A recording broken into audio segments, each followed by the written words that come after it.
Olá, pessoal, sejam bem-vindos ao nosso vídeo, à nossa aula do ENAD, aqui relacionada a essa grande área de projetos e processos, mais especificamente em relação aos pontos relacionados a pensar, planejar, produzir e entregar.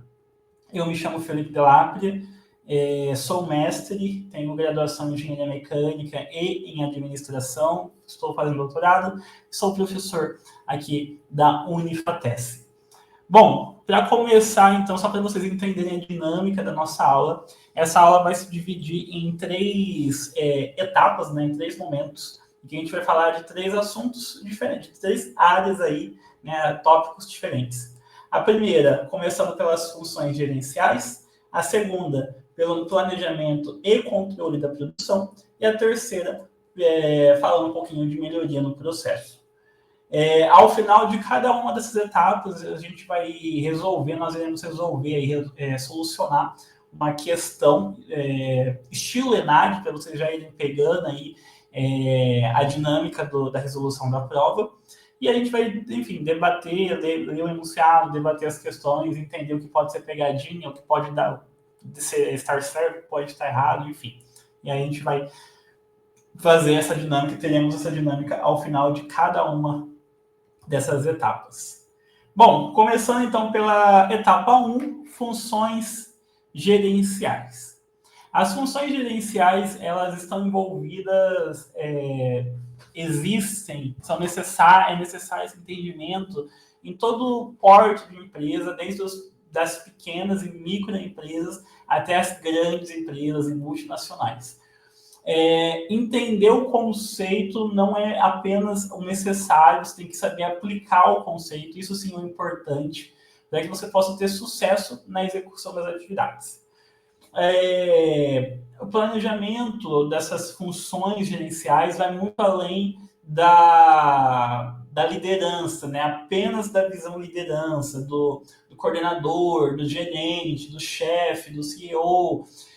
As funções gerenciais englobam todos os níveis gerenciais, ou enfim, todos os níveis da empresa, e todo mundo tem a sua parte, a sua influência, e o resultado final é consequência da ação de cada pessoa, de cada indivíduo que está na empresa. Bom, entender essas questões de nível gerencial vai influenciar tanto no planejamento quanto na tomada de decisão ou nas tomadas de decisões da empresa. Planejamento, deixa eu colocar um ponteiro aqui. Aqui. Então, foi. O planejamento, então, é uma das funções fundamentais da administração, principalmente dentro da administração da produção, porque ela estabelece os objetivos da organização e define como alcançar. Então, eu estou planejando. Eu quero, daqui 5 anos, comprar um carro novo. Ok, esse é meu objetivo. Como que daqui 5 anos eu vou comprar um carro novo? Então, todo ano eu vou guardar 10 mil reais, porque o carro que eu quero comprar daqui 5 anos custa 50 mil reais. Ou você pode fazer menos, né? Ou você pode quebrar ainda essas atividades. Então, se a cada 12 meses eu vou guardar 10 mil reais, a cada um mês do ano eu quero guardar, sei lá, 10 mil reais dividido por 12. Ou eu quero guardar 10 mil reais nos primeiros 10 meses do ano, R$ 1.000 a cada mês. Por quê? Porque novembro, dezembro é Natal, é Ano Novo, é viajar, é matrícula de filho na escola, etc. Então, eu vou me planejar aos longos dos 10 primeiros meses de cada ano para juntar essa grana. Perdão. Então, entendam ou vejam, eu tenho um objetivo, eu estou planejando como alcançar esse objetivo e estou quebrando em microetapas esse objetivo, ou essas atividades, melhor dizendo. E aí você toma a decisão, né? Eu vou guardar o dinheiro, R$ 1.000 por mês. Tomei a decisão, agora eu tenho que fazer acontecer. Então, o planejamento está diretamente ligado à tomada de decisão. Estou planejando porque eu vou executar. Se você não vai executar, por que você vai perder seu tempo planejando? E aí a tomada, justamente essa questão de tomar decisão, consiste em escolher entre os caminhos possíveis, aquele que melhor atende ao seu interesse, no caso da empresa. Mas voltando, por exemplo, de guardar dinheiro para o carro. Eu estou tomando a decisão de guardar R$ 1.000 por mês nos primeiros 10 meses. Pronto, a decisão é essa, porque é o que atende melhor ao meu interesse. Novembro, dezembro, é muita coisa, IPTU, IPVA, escola do filho, não sei o que, viagem, não vai dar certo. Então, atende os meus interesses dentro das minhas limitações, dentro do meu cenário, dentro do meu contexto, e eu sei que é palpável, eu sei que é tangível. E isso você leva para o ambiente organizacional, né? Você tem que estabelecer metas a curto, médio e longo prazo que sejam tangíveis, desafiadoras, mas tangíveis. A empresa tem que, os funcionários da empresa precisam se sentirem motivados a alcançar a meta. Se for algo muito fácil, eles não vão ter essa motivação. Então, sei lá, hoje a minha empresa fatura R$ 10.000 por mês. A minha meta para o mês que vem é faturar 11. Não é um desafio muito grande, né? Faturar R$ 1.000 a mais não é muito, não é lá grandes coisas. Agora, a minha empresa fatura R$ 10.000 por mês. Para o mês que vem eu quero aumentar em mais 5 mil. Opa, é metade da produção a mais que tem que vender. Então, já é um desafio, né? A empresa, os funcionários se sentem motivados a cumprir, a realizar essa atividade, ou essas atividades, para atingir o objetivo. Então, diante de tudo isso que eu falei, e aí peguem esses pontos, né? Os objetivos aí, a pequeno, médio e longo prazo, tomar a decisão, tudo isso nos leva em 3 níveis diferentes de planejamento estratégico. O primeiro deles é o nível justamente o nível de planejamento estratégico. O segundo é o nível de planejamento tático. E o terceiro é o nível de planejamento operacional. Cada um desses níveis carrega consigo características próprias que vai abranger, vai trazer, melhor dizendo, vai resultar em impactos para a empresa em diferentes níveis. Então vamos lá entender quais são, né, as características de cada um desses níveis e como esses níveis impactam o resultado final. A começar pelo nível estratégico. O nível estratégico é o mais alto de toda a hierarquia. Se a gente for pensar em uma hierarquia organizacional, aquela clássica, onde tem o CEO, né, os fundadores da empresa, os investidores, enfim. Depois os gerentes de cada área, aí depois os coordenadores, aí depois os líderes, aí depois os analistas, aí depois os estagiários, menores aprendizes, etc. Que é a hierarquia tradicional. O nível estratégico, ele vai abraçar, ele vai trazer consigo o alto escalão da empresa, o que a gente chama de white collars, né, os colarinhos brancos, que são geralmente essas pessoas que usam camisa, enfim, é um termo em inglês. Por que vai trazer essas pessoas de maior escalão? Porque nesse momento, o nível estratégico ele está visando o longo prazo. Então, vamos pensar na cabeça do investidor. O investidor vai investir R$ 1 milhão hoje na empresa, ele vai ter esse retorno daqui a um mês? Provavelmente não. Então, por que ele está investindo R$ 1 milhão se ele não vai ter um retorno em um mês? Não é rápido. Porque ele sabe que a longo prazo a empresa vai dar retorno, ou ele está apostando que vai dar retorno. Então, perceba, a longo prazo, uma pessoa que investe R$ 1 milhão numa empresa e abre um negócio do zero, etc., vai ter retorno em algum momento. Não mês que vem, não daqui 2 meses, não daqui 3 meses, provavelmente não daqui 1 ano, mas a longo prazo, daqui 4, 5 anos, provavelmente. Depende do negócio. Então, por isso que vai envolver esse nível estratégico mais alto da empresa, porque vai envolver grandes investimentos, tomadas de decisões de risco. Vou investir R$ 1 milhão. Qual que é o risco? Pode não retornar, pode não dar certo. Então, nesse momento, é necessário da diretoria, dos presidentes, dos conselhos, dos investidores, enfim, esse nível mais alto mesmo da empresa. Nesse caso, o nível ou o planejamento estratégico a nível estratégico, ele também vai definir a missão, a visão e os valores da empresa, né? Os objetivos globais da organização. Por quê? Porque eles sabem, é nesse momento que eles definem aonde eles querem estar daqui 5 anos. Então, qual que é a visão de futuro deles? Qual que é a missão? Eu vou começar a produzir caneta. Mas qual que é a minha missão? A minha missão é produzir as canetas mais duráveis do mercado latino. Então, essa é a minha missão. A minha visão é, daqui 5 anos, eu quero que essas canetas estejam presentes em todos os mercados latinos. Brasil, Equador, México, Colômbia, Uruguai, Paraguai, Argentina, etc.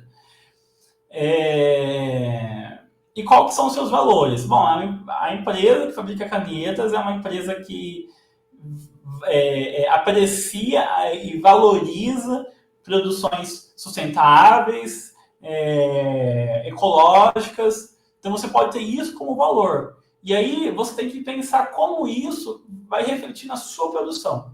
Então, se eu falo que a minha empresa é uma empresa que valoriza a sustentabilidade, no mínimo eu tenho que ter processos sustentáveis. Eu produzir a caneta de plástico de material reciclado, por exemplo. Toda a matéria, o resíduo orgânico ou inorgânico que eu gerar, tem que passar por um processo de reciclagem, de um fim adequado. Então, estou fazendo as atividades da minha empresa estarem coerentes com a minha missão, a minha visão, com os meus valores. Então, é o nível estratégico que vai definir isso.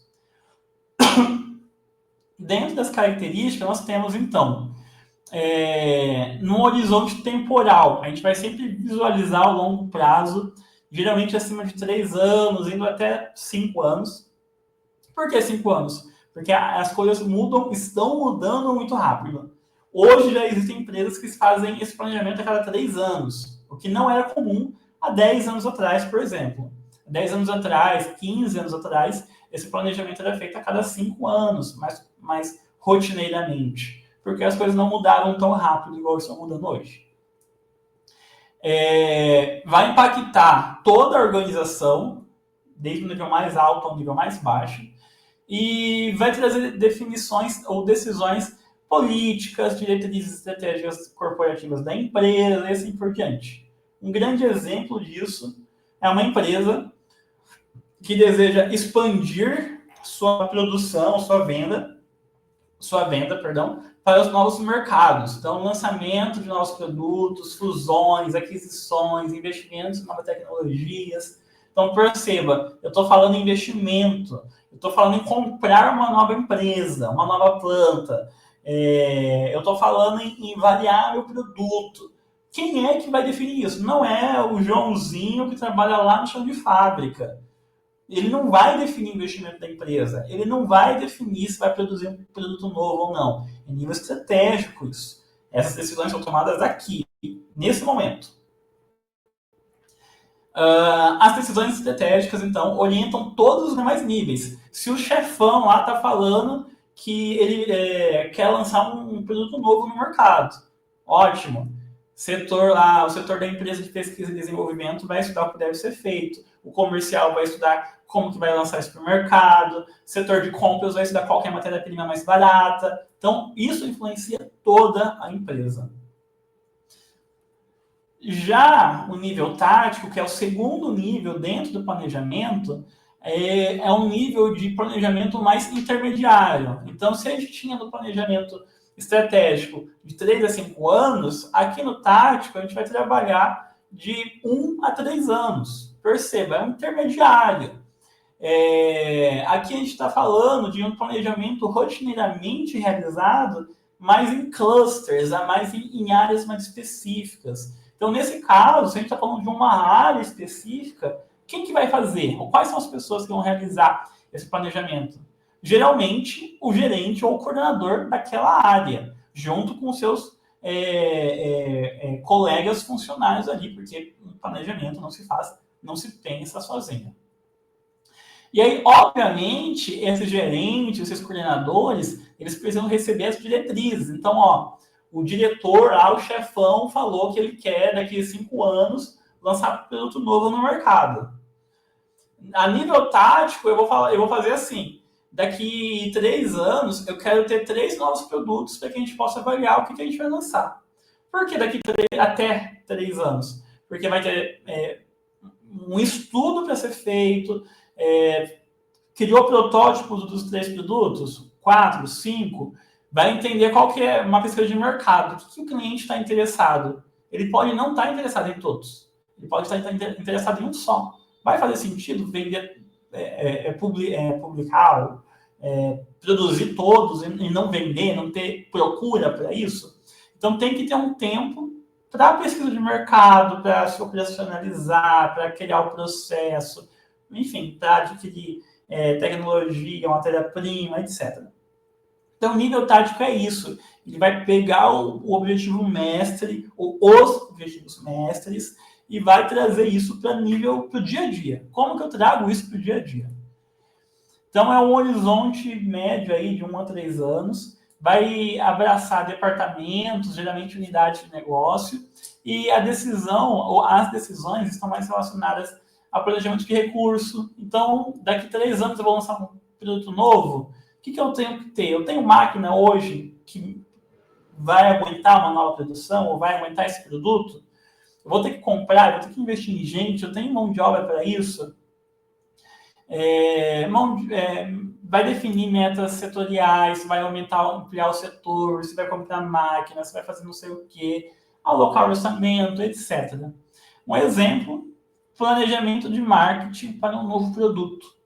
Definição de cronograma de produção, contratação de pessoas para atender a demanda prevista e assim por diante. Esse nível também é muito importante porque vai garantir com que as estratégias pensadas lá atrás, pelos diretores, pelos CEOs da empresa, sejam de fato implementadas e que você consiga atingir aqueles objetivos de 5 anos com o decorrer do tempo. O último nível é o nível operacional. E nesse caso, é o nível que vai envolver decisões de curto prazo. Aqui a gente vai ter decisões ou atividades mais do dia a dia. Responsabilidade do supervisor, do líder, do chão de fábrica. Enfim, tarefas relacionadas ao dia a dia. Objetivos aqui são objetivos diários, semanais ou mensais. Então, ao final do mês, eu quero que essa máquina tenha trabalhado 50 mil horas. Ao final da semana, eu quero que você tenha me entregado os 10 relatórios. Ao final do dia, eu quero que você tenha bata no sistema 10 caixas. Porque isso vai acumulando dia a dia, semana a semana, mês a mês. E aí, daqui a 1 ano, 2 anos, 3 anos, você vai chegar no seu objetivo tático e depois no seu objetivo estratégico. Aqui vai envolver decisões relacionadas à programação de tarefas, a controle de qualidade e a gestão de estoque. Um grande exemplo seria definir turnos de trabalho, ajustar máquinas para produção e atender pedidos de cliente. Esse nível, assim como os outros, apresenta uma grande importância, porque vai garantir a execução diária das atividades, seja de qualidade, seja de produção, seja de RH ou assim por diante, para atingir os objetivos intermediários e depois os objetivos de longo prazo. Finalizamos a primeira etapa, agora vamos para a nossa resolução de questão. E a questão diz o seguinte, aqui é uma questão, você vai ler algumas informações e a gente vai discutir se elas são verdadeiras ou falsas. Então, o enunciado diz o seguinte, o planejamento é uma função essencial da administração, está diretamente ligada à tomada de decisão. Essas atividades podem ser classificadas em 3 níveis, estratégicos, táticos e operacionais. Sobre esses níveis, analise as afirmativas. Eu já vou lendo e já vou analisando com vocês. Afirmativa 1. O nível estratégico envolve decisões de longo prazo. A dica, pessoal, vamos analisar por sentença. Então, uma frase vai até a vírgula. Vê se está certo. Depois continua. O nível estratégico envolve decisão a longo prazo. Vírgula. Isso aqui está correto. A diretoria, os CEOs, traz decisão de 3 a 5 anos. Com foco na definição de missão e visão da organização. Está correto. O nível tático traz a estratégia, traz as estratégias em plano detalhado para áreas específicas. Sim, essa primeira parte está correta. Nível tático, naquele nível intermediário, realizando planejamento por área. Correto. Com horizonte de médio prazo. Sim, de 1 a 3 anos. Também está correto. O nível operacional concentra-se em decisões rotineiras e de curto prazo. Sim. Objetivos diários, semanais ou mensais. Voltada para a execução das tarefas. Perfeito. 1, 2 e 3 estão corretos. Vamos lá. Apenas 1 está correto? Não. Apenas 2 está correto? Não. Apenas 3? Também não. Apenas 1 e 2? Também não. 1, 2 e 3 estão corretas. Pronto. A dica é: faça a análise por partes. Às vezes o texto é muito grande. Quando você chega no final, você nem lembra mais do que viu no começo. Então, a análise quebrada funciona bem nesses casos. Seguindo para a segunda etapa, planejamento e controle da produção. Bom, planejamento e controle da produção também está relacionado com o planejamento estratégico, mas aqui é mais no nível industrial. E planejar consiste justamente no ato de planejar a fabricação da mercadoria, quando que vai ser produzido, qual material que vai ser produzido, o que vai ser necessário produzir. Justamente um planejamento. A questão de controle consiste em controlar prazos, volume que vai ser produzido, a qualidade. Eu vou produzir qualquer coisa. Aceita defeito? Não aceita defeito? Como que eu vou armazenar isso? Eu tenho um barracão para armazenar isso? Eu tenho matéria-prima suficiente? Então, existe todo um controle, um checklist que deve ser feito para garantir que a produção vá ocorrer. E a melhor forma de visualizar tudo isso é por meio de fluxograma, de checklist, de mapeamento de processo e assim por diante. O objetivo, então, consiste em ter uma maior precisão na fabricação dos seus produtos, para que você possa atender a todos os clientes. Então, vamos lá.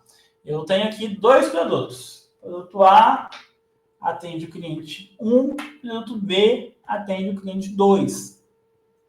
Nesse momento, eu estou produzindo o produto A. E eu vou deixar ele produzindo o mês inteiro. Faz sentido isso?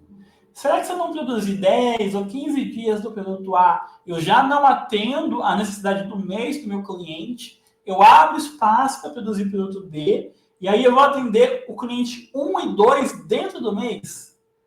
Então, isso é planejamento. Isso é trazer precisão na fabricação.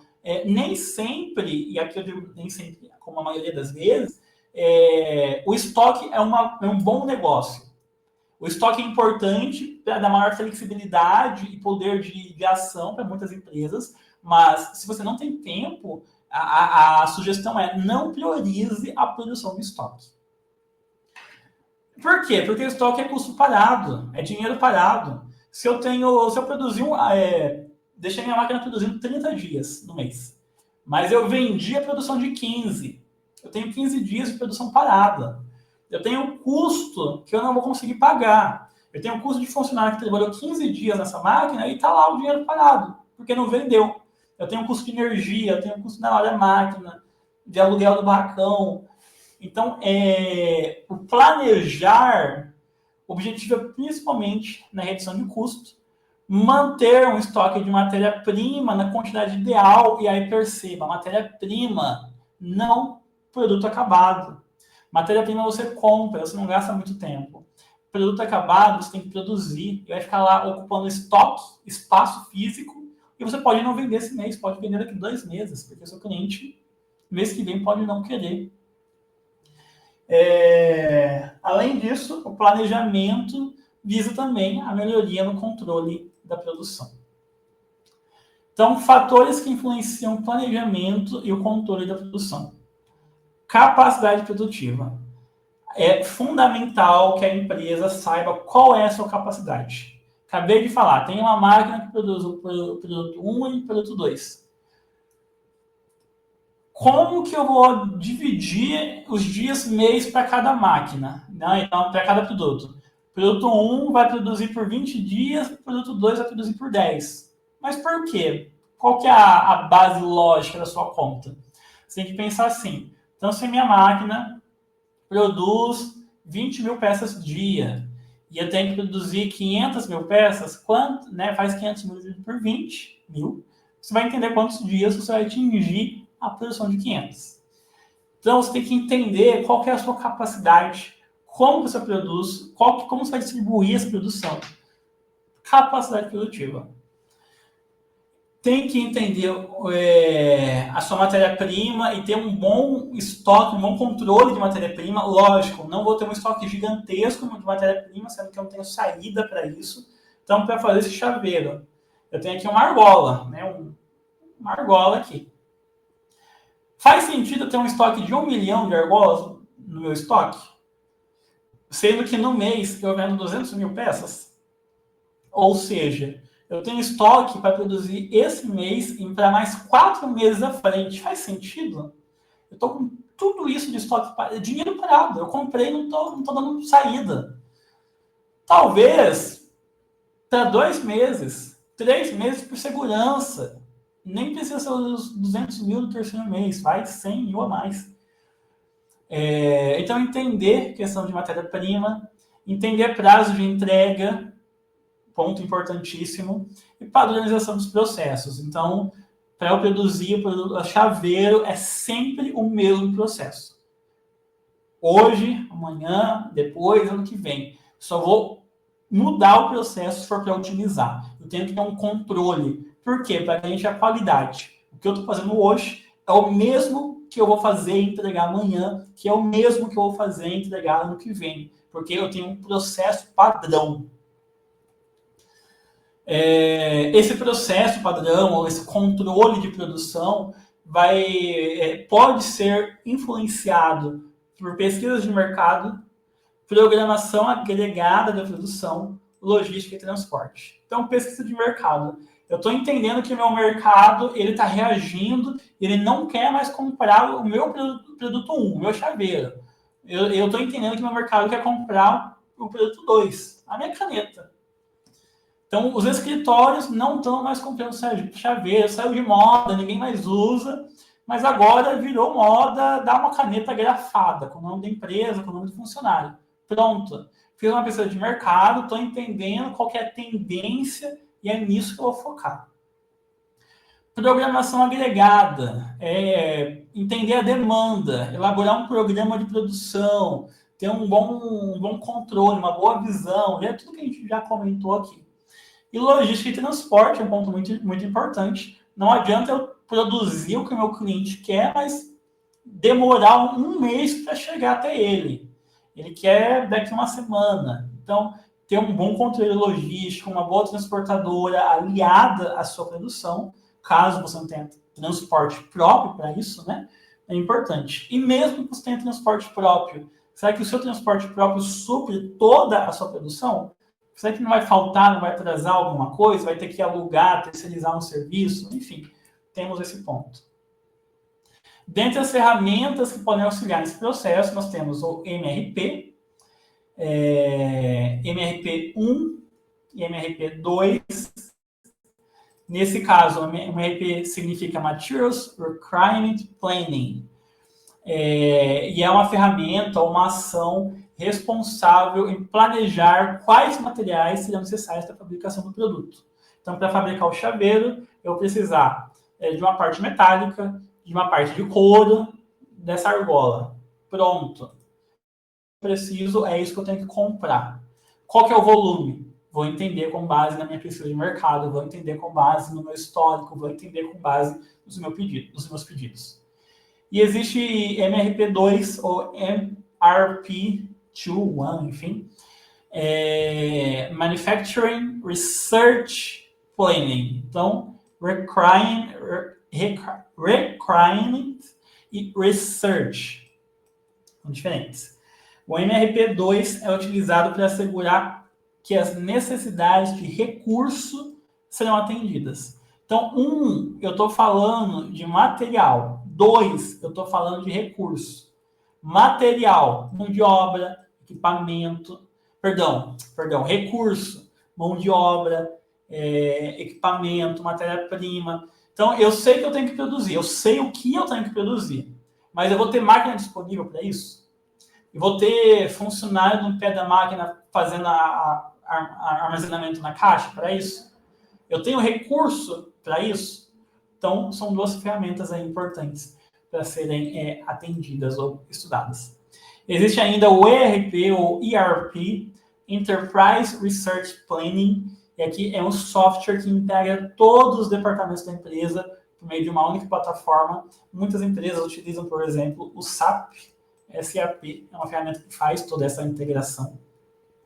E existe ainda, dentre outras ferramentas, claro, a certificação ISO 9001, que é uma certificação, é um reconhecimento mundial que as empresas recebem, que ajuda a garantir a qualidade do processo produtivo. Bom, finalizamos a segunda etapa e agora vamos para a questão. O planejamento e controle da produção, PCP, é uma função essencial para garantir que os recursos produtivos sejam utilizados de forma eficiente, atendendo às demandas do mercado com qualidade e prazo. Sobre as atividades do PCP, analise as informações. 1. O planejamento da produção define o que, quanto e quando produzir. Sim, até aqui está correto. Planejamento da produção, PCP, ele planeja data, quantidade e prazo. Considerando ou com base na capacidade instalada e demanda prevista. Sim, ele vai entender quanto que a sua máquina faz no mês, ele vai entender quanto que ele tem que vender, quanto que o cliente está pedindo, qual que é a previsão de venda, e vai planejar tudo isso. Correto. 2. O controle da produção atua apenas na fase de planejamento, sem interferir na execução da operação. Errado. O controle produtivo, ele vê a qualidade final do produto, a execução da operação, não é apenas. Já está errado. 3. O PCP busca integrar áreas como compras, estoque e vendas para assegurar o fluxo contínuo de produção de materiais e informação. Sim, para que o planejamento possa planejar, ele tem que saber, eu tenho matéria-prima no meu estoque? Compras.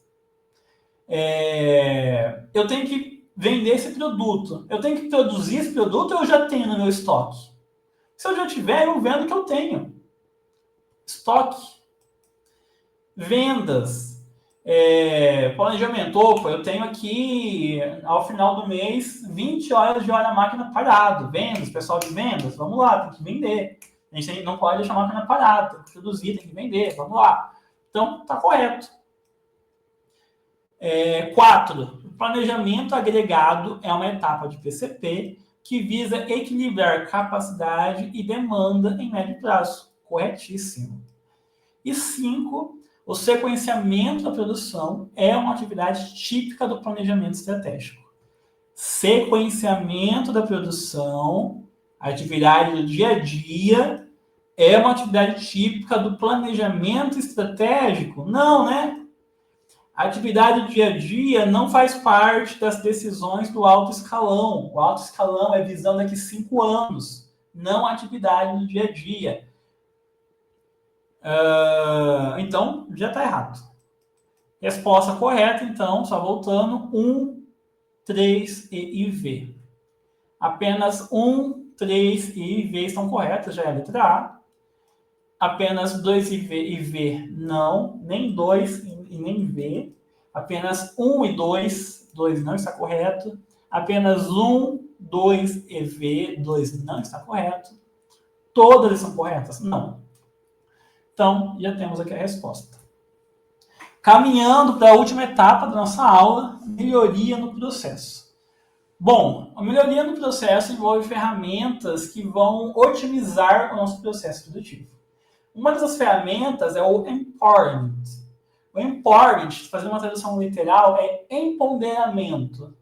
Então, ela tem sido bastante utilizada pelas empresas para empoderar seus funcionários.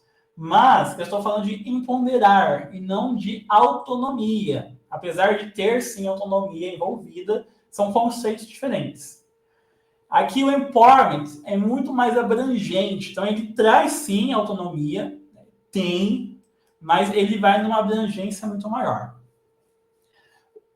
No empowerment, então, a gente não considera, não apenas considera apenas a habilidade de mudança, apenas a habilidade de mudar as coisas, que está relacionado com a autonomia. Mas também é considerado, dado a autoridade para mudar. Então, eu sei que a pessoa tem capacidade para mudar e eu deixo ela mudar. Então, ela tem autonomia mental, ela tem conhecimento, ela tem vontade de fazer uma mudança e ela tem a possibilidade de executar a mudança, de ser o líder daquela atividade. E aí, claro, né, existem degraus, a pessoa tem que se desenvolver como líder, não é assim de uma hora para outra. Às vezes a pessoa já tem esse feeling de liderança, então facilita. Mas se você pega uma pessoa crua, do zero, ela pode ter até força de vontade, ter boas ideias, mas se ela não for treinada para executar, provavelmente ela vai falhar. Então, esse empowerment é isso. É a pessoa ter o conhecimento e a autonomia de mudar. Nesse caso, vai ocorrer um envolvimento de pessoas que buscam melhoria, que se destacam, que têm essa força de vontade e que vai também envolver escalas maiores, né? Então, os líderes têm que enxergar isso nos seus funcionários. Os líderes, os coordenadores, os gerentes têm que fazer uma análise ali dos funcionários que respondem para ele e falar qual tem uma capacidade legal aqui, qual que está se destacando, qual que é mais proativo, qual que está buscando conhecimento e como que eu posso fazer ele se desenvolver mais. Então, eu tenho, às vezes, um funcionário que está fazendo um curso muito legal, uma pós-graduação muito legal, mas dentro do escopo de atividade, ele não aplica aquilo que ele está estudando. Então, eu tenho uma pessoa que tem uma inteligência legal, um conhecimento legal para ser aplicado, e eu vou desenvolver isso nela para que ela possa, de fato, aplicar, e não seja um estudo à toa, né? Que ela possa, de fato, crescer dentro da empresa por meio desse conhecimento que ela buscou. Um outro ponto importante na questão de melhoria de processo está a redução de lead time. Um ponto bastante corriqueiro que os líderes de chão de fábrica, enfim, que as fábricas em geral buscam é reduzir time de produção. Se eu reduzo o time, se eu reduzo o lead time de produção, eu tenho minha máquina disponível para produzir mais ou outros elementos, outros produtos. Isso é bastante importante para aumentar a flexibilidade de produção, aumentar a gama de produtos, aumentar a própria produtividade, enfim. Temos uma ferramenta, uma metodologia, ou melhor dizendo, uma filosofia chamada Just in Time, que está muito relacionada com a redução de desperdício. O Just in Time, ele procura utilizar a capacidade plena dos operadores, dos colaboradores, delegando atividades, dando autoridade, lembra lá do empowerment? Dando autoridade, buscando por maior qualidade. É uma filosofia japonesa que traz esse sentimento, essa sensação que o funcionário deve ser o dono da empresa. Deve ter uma cabeça de dono, deve vestir de fato a camiseta. E essa filosofia é implementada por meio de cima para baixo, né? Então os líderes, os gestores, os coordenadores, etc., tem que fazer as pessoas se sentirem parte da empresa, abraçarem a causa junto com eles.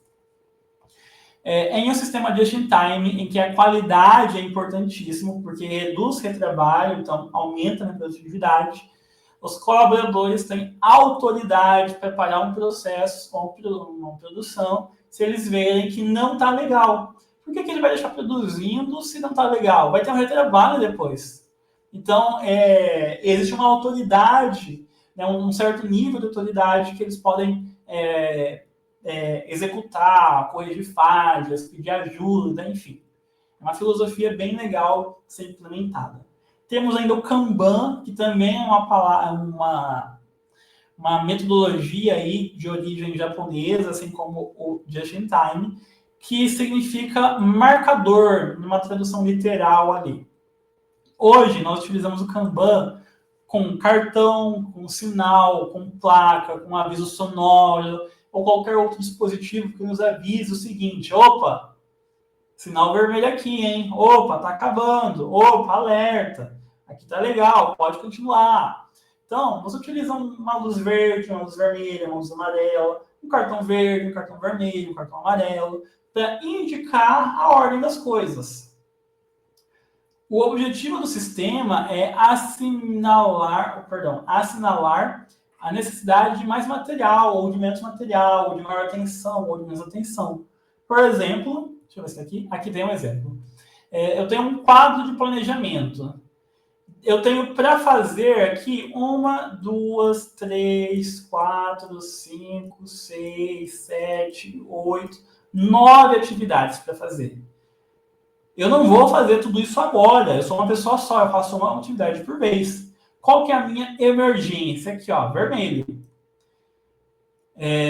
Laranja é o meu intermediário, terminando no vermelho eu faço laranja, o azul fica para depois e o verde está mais tranquilo.